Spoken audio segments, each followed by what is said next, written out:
Hello folks, this is Naeem Aslam, Chief Market Analyst at Evertrade. Welcome to our Fundamental Analysis segment. So let's begin with the coronavirus and fiscal policies, central banks, and then how all of these components are impacting our forex market, our equity markets, commodities and fixed income. So the ECB, your European Central Bank, came out with another massive bazooka of a 750 billion euro worth of a coronavirus package.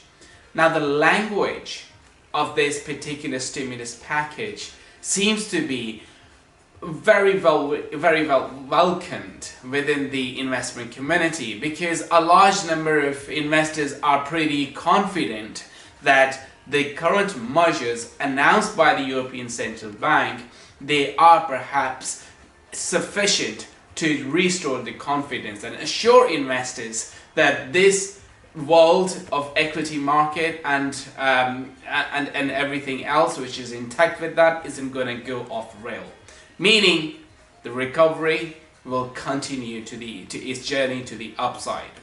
However, the question really is how long the current lockdown, because we know the borders over in Europe, they are under a lockdown situation, and there is a strong possibility also, we're hearing an enormous amount of rumors that British military could also be coming into the UK as well, and London could go in a complete lockdown.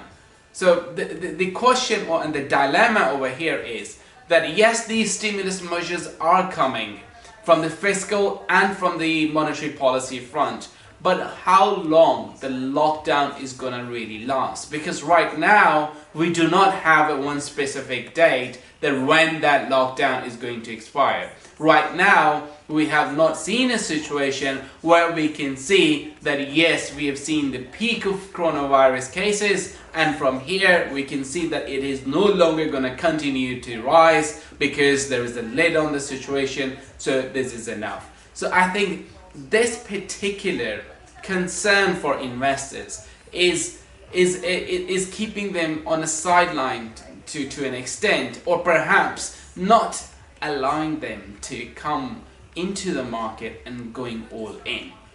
I mean, from my own perspective, I still expect more sell-off to come into the market, because yes, the Dow and the S&P are down over 30% more or less, but I think, given the fact that earnings season isn't really that far, and all of that negative sentiment is also going to start coming in from that perspective, I'm expecting the sell-off to continue. I expect another 20% sell-off on the equity market. As for the forex market, the RBA, Reserve Bank of Australia, also cut the interest rate, and then now it stands at 0.25%. Previously it was at 0.5%. Another monetary policy initiative to support the economy. But in sterling, we see that the sterling is trading against the dollar at a level of 1.14. And as we mentioned in our other videos, in coronavirus and its influence on the financial market, that it is highly likely for this particular move to continue to the downside, and it can go all the way to perhaps to 1.12.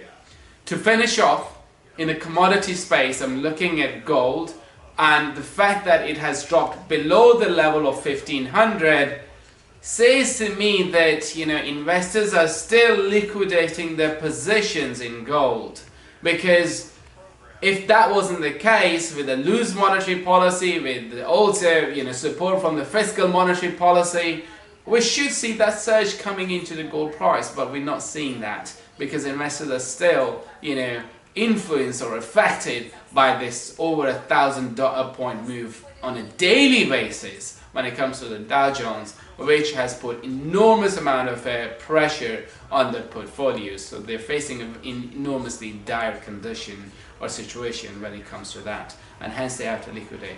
That's all for today. Keep following us on Twitter and on our Facebook channels, and of course subscribe to our more videos. Thank you.